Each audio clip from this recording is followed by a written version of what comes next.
महान scientist Stephen Hawking को कौन नहीं जानता। आज हम आप लोगों को इसकी जीवनी के बारे में बताएंगे कि स्टीफन हॉकिंग कहाँ जन्म लिए थे, कहाँ पढ़े थे, क्या क्या अवार्ड मिला, क्या रिसर्च किए थे। सारे बातें इस वीडियो में है, बहुत ही ध्यान से देखिएगा। अगर मेरे इस चैनल पर, जो चैनल का नाम है MS ज्ञानी बाबा, को पहली बार आए हैं तो सब्सक्राइब जरूर करें, शेयर भी करें अपने दोस्तों के पास। ऐसे ही इंटरेस्टिंग कहानी, एजुकेशन से रिलेटेड वीडियो लाते रहते हैं। तो चलिए हम बताते हैं स्टीफन हॉकिंग के बारे में। मशहूर साइंटिस्ट स्टीफन हॉकिंग ने विज्ञान क्षेत्र में काफी योगदान दिया है। स्टीफन हॉकिंग का जीवन शुरू से ही काफी कठिनाइयों से भरा हुआ था, लेकिन फिर भी उन्होंने वैज्ञानिक बनने के अपने सपने को पूरा किया और विज्ञान के क्षेत्र में अपना अनगिनत योगदान दिया। उनके योगदान के चलते कई ऐसी चीजों के बारे में खोज की गई जिसकी कल्पना शायद ही पहले किसी ने की हो। स्टीफन हॉकिंग का जन्म और परिवार। स्टीफन हॉकिंग का जन्म इंग्लैंड देश में सन 1942 में हुआ था। जिस वक्त हॉकिंग का जन्म हुआ था उस वक्त दुनिया में द्वितीय विश्व युद्ध चल रहा था। स्टीफन हॉकिंग के माता और पिता का घर नॉर्थ लंदन में हुआ करता था, लेकिन इस युद्ध के कारण उन्हें अपना घर बदलना पड़ा और वो लंदन की एक सुरक्षित जगह पर आकर रहने लगे। स्टीफन के पिता एक चिकित्सा शोधकर्ता के रूप में कार्य करते थे, जिनका नाम फ्रैंक था।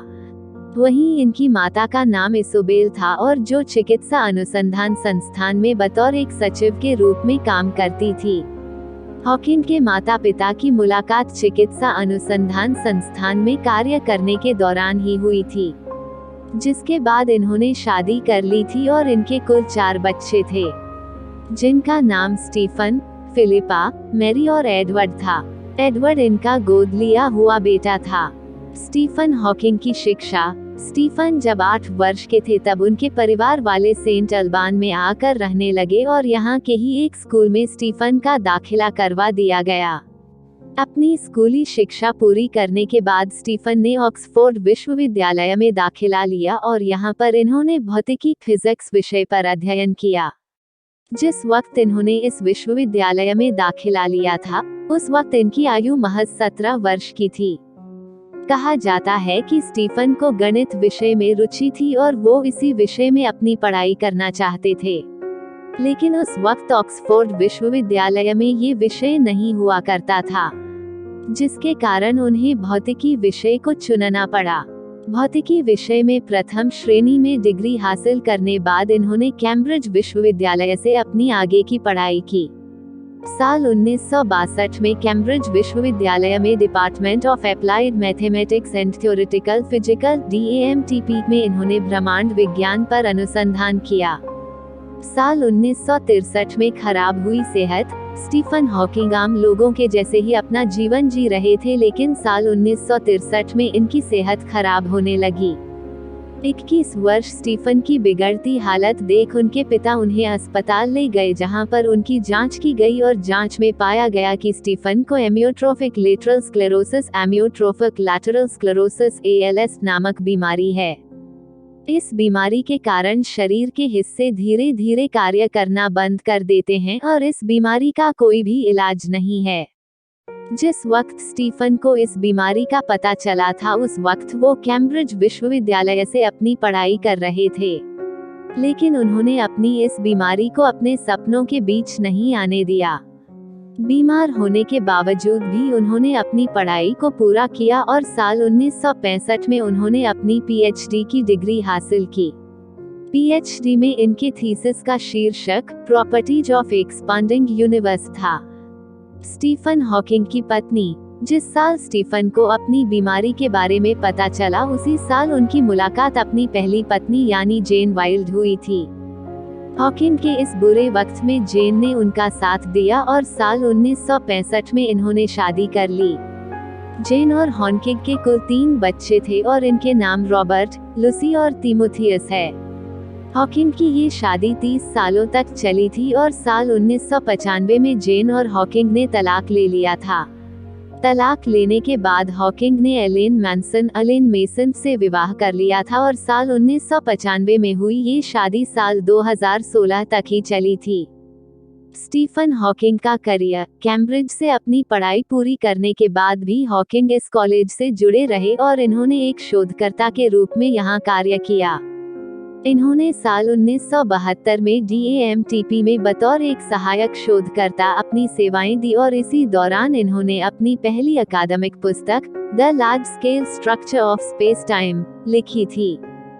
यहाँ पर कुछ समय तक कार्य करने के बाद साल 1974 में इन्हें रॉयल सोसाइटी फेलोशिप में शामिल किया गया, जिसके बाद इन्होंने साल 1975 में DAMTP में बतौर गुरुत्वाकर्षण भौतिकी रीडर के तौर पर भी कार्य किया और साल 1977 में गुरुत्वाकर्षण भौतिकी के प्रोफेसर के रूप में भी यहाँ पर अपनी सेवाएं दी।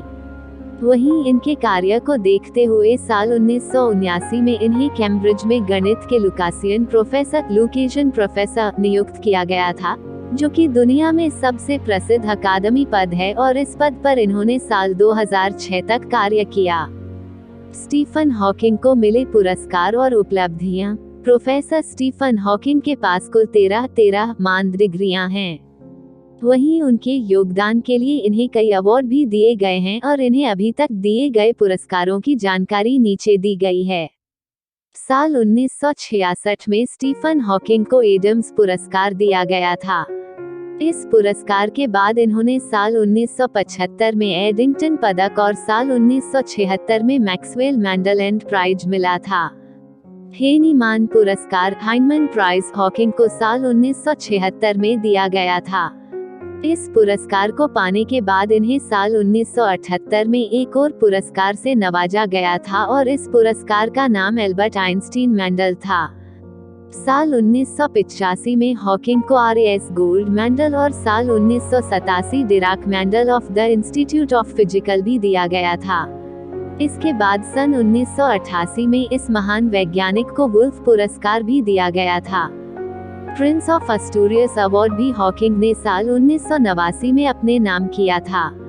इस अवार्ड को मिलने के कुछ समय बाद इन्होंने एंड्रू जैमेंट अवार्ड 1998, नायलोर पुरस्कार और लेक्चरशिप 1999 भी दिया गया था। साल 1999 में जो अगला पुरस्कार इन्हें मिला था उसका नाम लिलाइनफेल्ड पुरस्कार लिलियनफेल्ड प्राइज था और रॉयल सोसाइटी ऑफ आर्ट की तरफ से इसी साल इन्हें एल्बर्ट मेंडल भी दिया गया था। ऊपर बताए गए अवार्ड के अलावा इन्होंने Copley medal 2006, presidential medal of freedom 2009, fundamental physics prize 2012 और BBVA foundation frontiers of knowledge award 2015 भी दिया गया है। स्टीफन हॉकिंग द्वारा किए गए कार्य। प्रोफेसर स्टीफन हॉकिंग ने ब्रह्मांड को नियंत्रित करने वाले बुनियादी लॉ पर कई शोध किए हैं। हॉकिंग ने अपने साथी रोजर पेनरोज के साथ मिलकर एक शोध किया था और दुनिया को बताया था अंतरिक्ष और समय ब्रह्मांड के जन्म के साथ शुरू हुए हैं और ब्लैक होल के भीतर समाप्त होंगे। आइंस्टीन की थ्योरी ऑफ रिलेटिविटी और क्वांटम थ्योरी का प्रयोग करके हॉकिंग ने ये भी निर्धारित किया कि ब्लैक होल पूरी तरह से शांत नहीं है बल्कि उत्सर्जन विकिरण अमिट रेडिएशन करता है। इसके अलावा हॉकिंग ने ये भी प्रस्ताव किया था कि ब्रह्मांड की कोई सीमा नहीं है और विज्ञान की मदद से ये भी पता किया जा सकता है कि ब्रह्मांड की शुरुआत कब हुई थी और कैसे हुई थी। स्टीफन हॉकिंग द्वारा लिखी गई किताबें।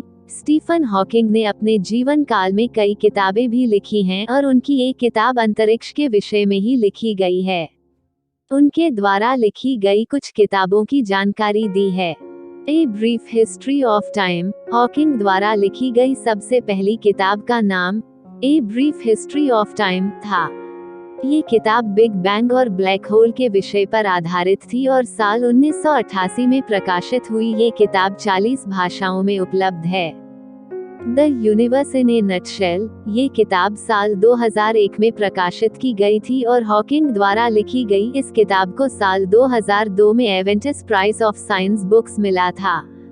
द ग्रैंड डिजाइन हॉकिंग द्वारा लिखी गई द ग्रैंड डिजाइन किताब साल 2010 में प्रकाशित हुई थी और इस किताब में भी अंतरिक्ष से जुड़ी जानकारी दी गई थी। ये किताब भी काफी सफल किताब साबित हुई थी। ब्लैक होल और बेबी यूनिवर्स, ये किताब साल 1993 में आई थी और इस पुस्तक में हॉकिंग द्वारा ब्लैक होल से संबंधित लिखे गए निबंधों और व्याख्यानों का जिक्र